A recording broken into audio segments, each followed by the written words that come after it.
हारने वाला विद्यार्थी जीतने वाले विद्यार्थी पर ध्यान देता, जबकि जीतने वाला विद्यार्थी सिर्फ जीतने पर ध्यान देता है। तो आज की मेरी सुबह की शुरुआत इसी कोट्स के साथ होती है। डे स्टडी चैलेंज का आज डे 10 है। तो आज मैं सुबह उठ गई हूँ 4:19 में।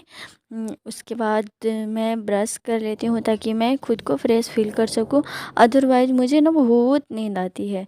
तो ब्रश करने के बाद मैं आ गई हूँ पढ़ाई करने के लिए और दिन की शुरुआत करूँगी सब्जेक्ट के साथ। अगर आपको भी पढ़ना है तो आपको हर दिन किसी भी बुक या नोट्स से 1 या 2 पेज पढ़ना है हर दिन। दूसरे दिन जब भी आप पढ़ने बैठे तो सबसे पहले आपको पिछले दिन जो पढ़े थे उसको रिवाइज करना होगा।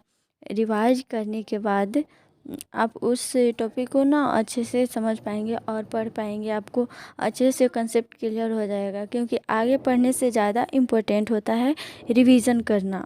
और मैं अधिकांशतः रिवाइज्ड मेथड से ही पढ़ाई करती हूँ। जैसे कि मैं हिस्ट्री की जो टॉपिक पढ़ी थी उसको पहले रिवीजन कर लूँगी, उसके बाद ही नेक्स्ट टॉपिक पढ़ूँगी। और इस तरीके से आपको भी हिस्ट्री या कोई भी सब्जेक्ट पढ़नी चाहिए, क्योंकि जब हम बार बार रिवाइज करते हैं ना तो चीज़ें दिमाग में बैठती जाती है। और देखिए, बहुत सारे कंटेंट फॉलो करने से अच्छा है कि आप लिमिटेड कंटेंट को ही फॉलो कीजिए। इससे क्या होगा ना कि आपका बेस स्ट्रांग होगा।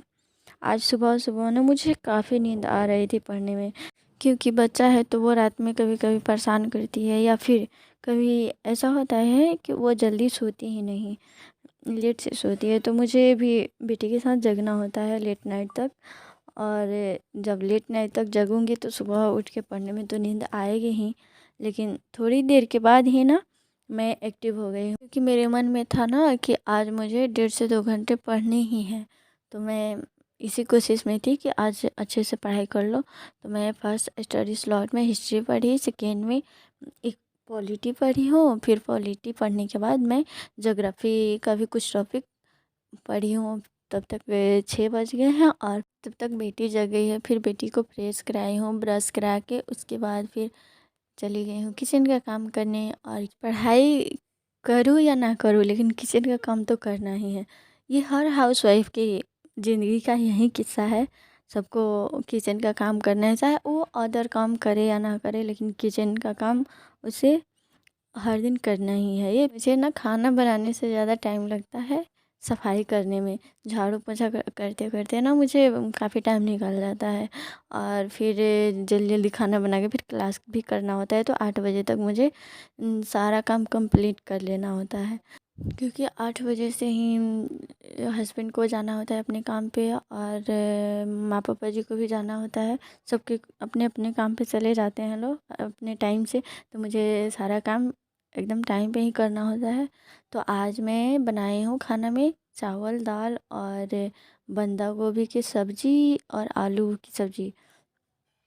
उसके बाद मैं आ गई हूँ क्लास करने। क्लास करने के बाद फिर मैं फ़्रेश हुई हूँ और बेटी को भी फ्रेश कराई हूँ। उसके बाद मैं पढ़ी हूँ हिंदी, और हिंदी पढ़ने के बाद फिर सर का क्लास चलता है 1:30 बजे से हिंदी का।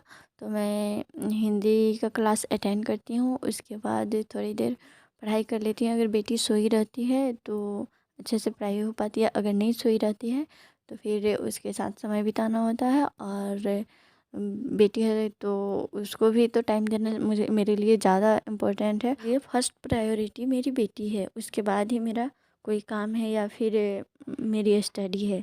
ये एक बार बचपन तो बार बार मिलती नहीं है, एक ही बार बचपन आती है, और वो एक बार चली गई ना तो फिर वापस नहीं आ पाएगी। और मैं भी बाद में पछताऊँगी कि मैं अपने बेटी के साथ ज़्यादा समय नहीं बिता पाई और अपने चक्कर में बेटी पे ध्यान नहीं दे पाई।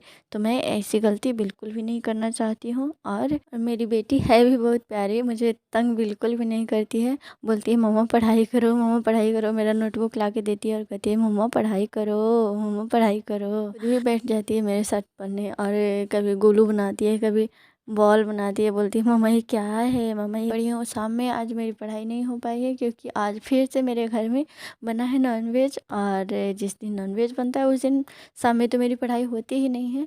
मुझे नॉनवेज बनाने में काफ़ी टाइम लगता है, तो उस दिन पढ़ाई करना संभव नहीं होता है मेरे लिए। अभी तक मेरे नॉनवेज बन चुके थे, तो फिर मैं पॉलिटी का क्लास करने बैठ गई हूँ। आज की मेरी वीडियो यहीं तक, और इसी मोटिवेशनल वीडियो के साथ मैं मिलती रहूँगी।